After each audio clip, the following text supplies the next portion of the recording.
Hey guys, Allison here. Well, today I want to talk about one of those virtues that a lot of people find difficult, and it's that virtue of obedience. All right, now I hated that word as a teenager. I just bristled at it because it seemed like this blind master-servant relationship, just blind obedience. You didn't get to think for yourself. I hated it. And yet, now as I've grown up and I look at that, as Catholics, as Christians, as human beings, we really do have free will. So we don't have to obey, all right? Now, obviously, there are certain laws we're supposed to obey, and if we break them, there are consequences, right? And there's certainly the physical world. If we break the law of gravity, we're going down. So there are certain things. But when it comes to like the moral law, a lot of us don't like that idea of obedience, right? Because it just seems so servile.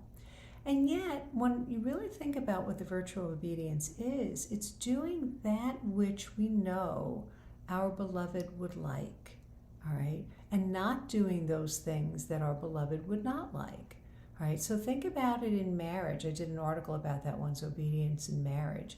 It isn't this, master-servant thing, but knowing what your spouse likes or doesn't like, all right? That we do those things that we know they like. We don't do those things that we know they don't like, all right? And certainly things that we know we're supposed to do for our spouse. We obey, even though we might be tired or we don't feel like it, that we do that. And that's really a form of obedience. We're very free, again, to disobey.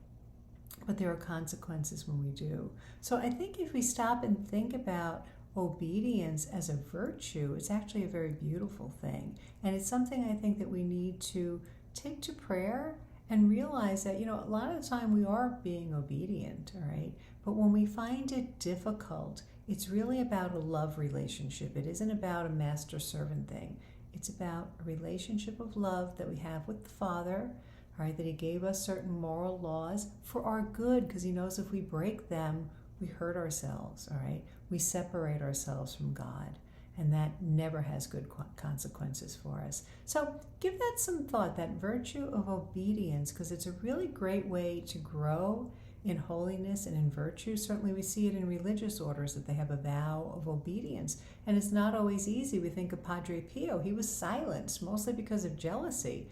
And yet he was obedient. Now, there are times that we're not obedient to certain authority because they're not acting the way that they're supposed to be. They may be acting unjustly or asking us to do things that are unjust, all right, that are not in accord with God's law. So we're supposed to be, submitting to authority and obedience. However, there are some limitations to that.